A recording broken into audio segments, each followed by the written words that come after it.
All right, guys, welcome back to Out of Left Field. I'm Abby Alonzo. I'm at Tiger Park. You guys normally see me in a studio, but we took a little plane over here hosting some LSU baseball stuff, but had to hop by LSU Softball, show my girls some love. Tori Edwards is here.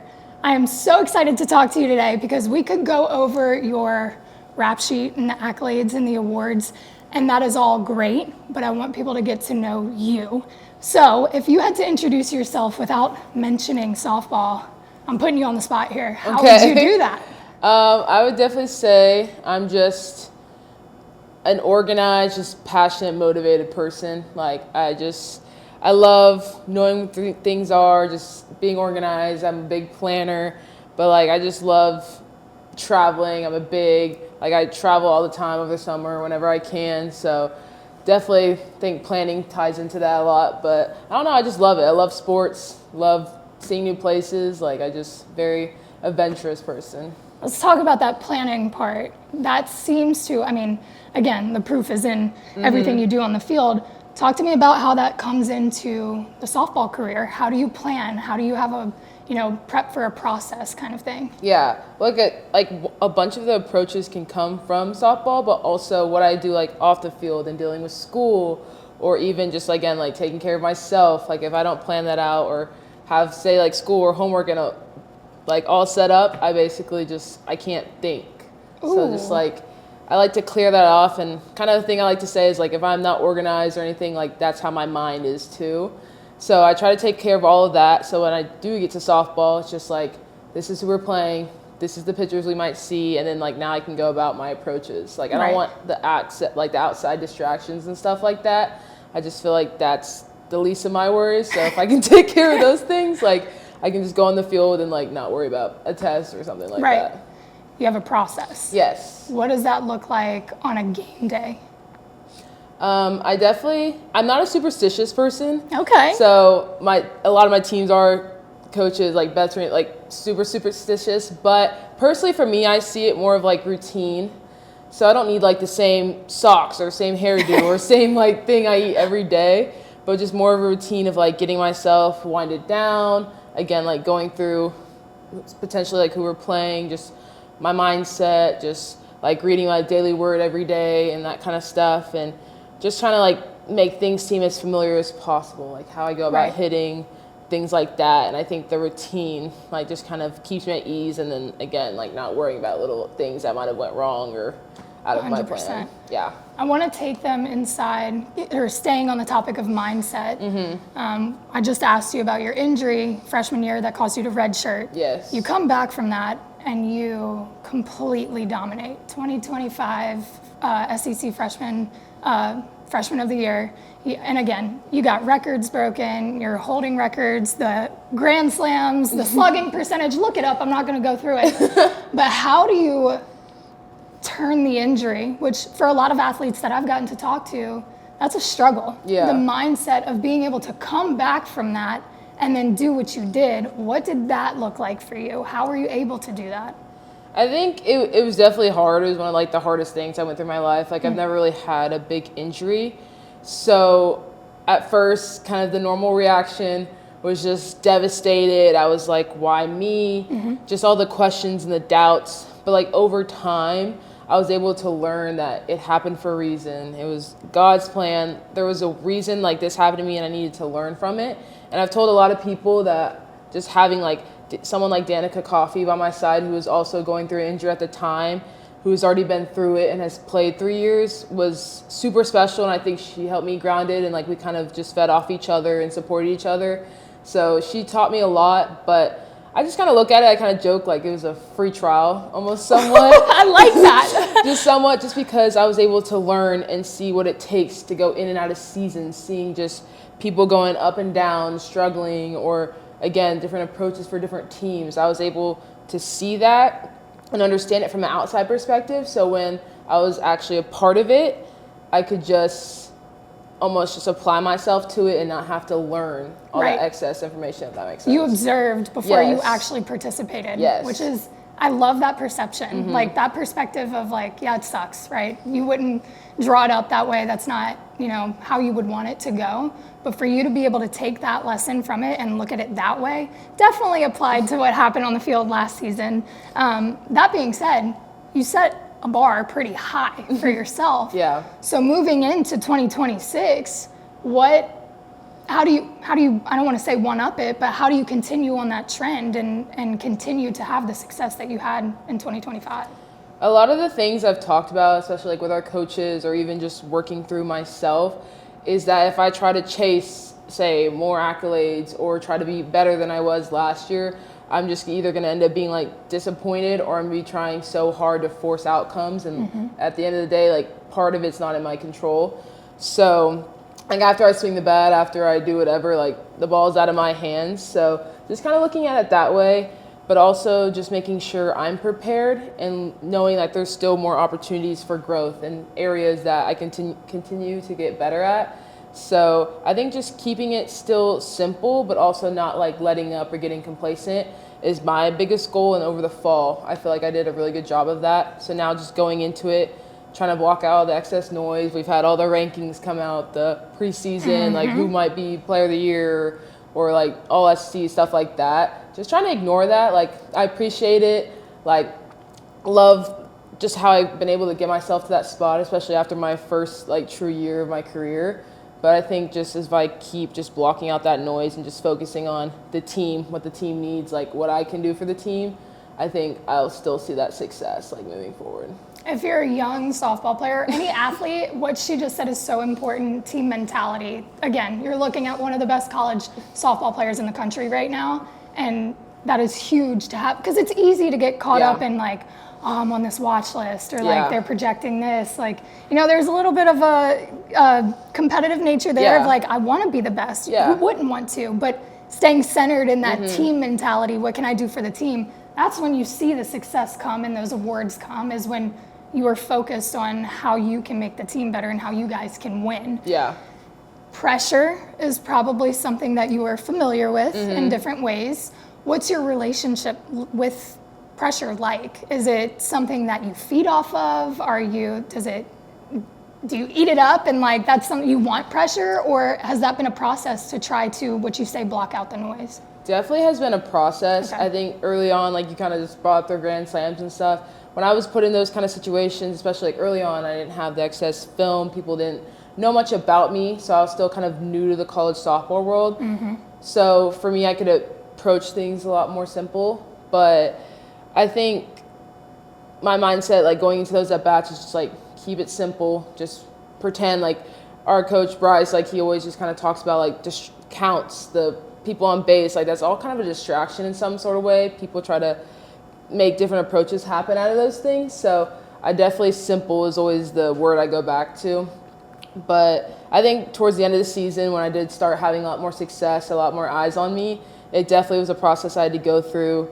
Definitely towards the end of the season, it didn't happen the way I wanted it to. But of course, like I just feel like I needed to get through that and understand that you can't like be perfect all the time. Like no one can be perfect in a failure sport. But just allowing myself to learn from that and looking back, of course, I wanted to handle things probably differently, but it's just part of the game. And I'm glad that I was able to, go through that experience again so early on in my career.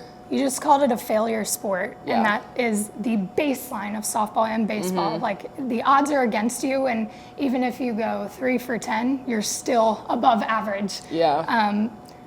I want to go back. You love softball. You wouldn't be here if you didn't, but it can be hard, and it can, rock you the wrong way sometimes. Talk to me about the passion that you have for the sport and where that came from so early on. I mean, growing up, I played every sport known to man, like younger, even dabbled in like gymnastics, soccer. I did all of it. And then kind of going through high school, I played softball and basketball like competitively. So I played AAU and then travel ball. Whew, your parents were all over the place, huh? So definitely handling both. But I think I took different kind of mentalities and different skills from different sports. But what I got from softball, it truly did feel like a team, like a family. Like you can't play a game without a pitcher, a catcher, an outfielder. Like, everyone has such different roles, but it just is what makes everything so unique. And I just always found it fun, just the travel ball tournaments. And yes, there was long days, but I don't know, just my best memories come from, just being on the dirt, just hitting a home run, or even just laying down a bunt, who knows. But I really do just love it, and there's just so many different parts of it to be excited about. You talked about Danica earlier being Yes. kind of like helping you ground yourself when things got tough. She could empathize. Talk to me about the people in your life that have helped you get to where you are, whether they were teammates. I know your parents were athletes, so you come from an athletic background. Who has really helped you get to this point? Oh, family number one, for sure. I have my parents. My dad played college football at Cal, Berkeley. My mom was a cheerleader at Washington State. Like, they've been around sports their whole life, all the things. And my brother, he played at Columbia. He played football and then also played his 5th year here at LSU. So again, sports everywhere. Just such a passionate family.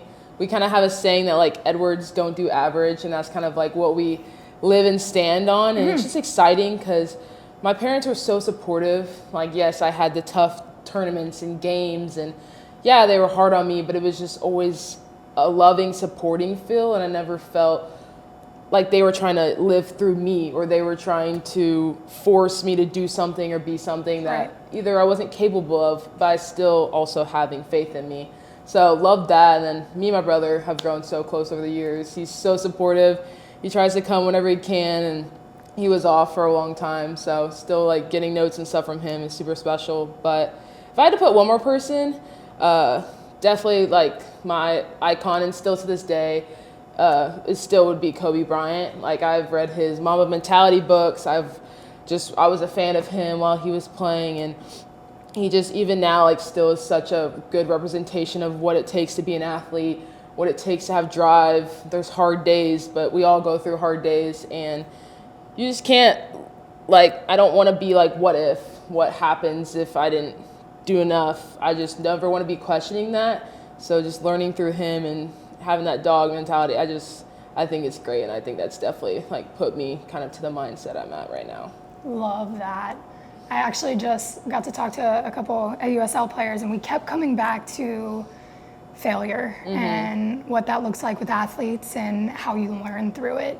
And it can be tough.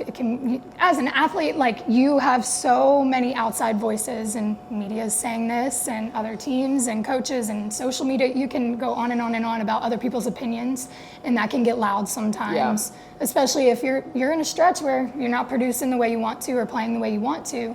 So when you run into moments where, call it failure, you're not doing what you want to be doing, how do you approach that, and how do you learn through that? I think my biggest take has been trying to trial and error. There was times in my high school career where I was doing good, so just, I wouldn't say, again, getting complacent, but just kind of like doing what I needed to do. And then when I started struggling, it was like, oh, I need to do more. I need to be in the cages more. I need to, like, put off other distractions. So I think now in my college career, just learning that even when I am struggling, I should, like, the same amount that I was doing when I was still doing good will be enough. Like, I want the same plan. I want to be working hard even when I am feeling good. And I think that's, again, trying to eliminate that complacency, but also just continue to push myself and know that every day, like, to get 1% better. When you look at this next season coming up, it's right around the corner. What are you most excited for? I'm excited for people to see this new team. Like, we have 11 newcomers, I think, and there's just a lot of question, and just based on, like, our track history kind of with this team, and it is frustrating, but we want it so bad. We want it for the coaches, we want it for the fans, we want it for the school. Just LSU is such a great representation of, like, a culture, family, just sports atmosphere. So I just want it so bad. And back to the whole, like, team mentality thing, like, I want to do whatever it takes for this team to get to the World Series. Like, screw the accolades. Like, I'm kind of also, I would say, glad that I kind of achieved some of those accolades in my life, because it's like, I kind of talked to Coach Tareen about this, and she was just like, say you never achieve anything like that again, which she was like, I have all faith in you to Right. do I'm that. not saying you won't, but She's like, you could still walk out of here if your career ended today and like you'd still have a historic, like amazing career to look back on. So like her words and stuff like that have really helped me just understand that there's the big goal ahead. It's the World Series, and that's what like I'm zoned in for right now. I love that. I'll wrap it up because I've already kept you long enough.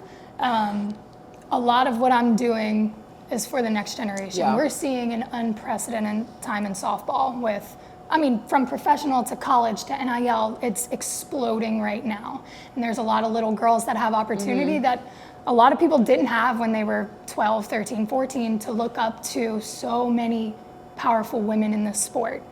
So if you were sitting in front of an audience of 10 to 15-year-old girls playing softball right now, what would you tell them that you hope they would remember throughout their time?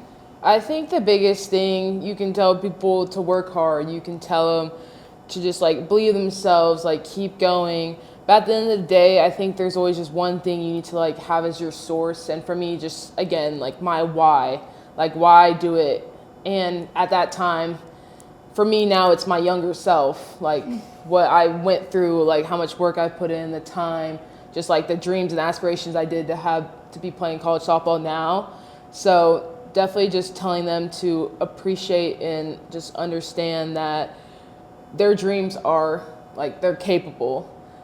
There's gonna be hard times. There's gonna be times you want to quit. There's gonna be times where you are missing birthday parties or even like high school dances. Like there was so many times. Like I never went to homecoming. Like I was always playing a tournament.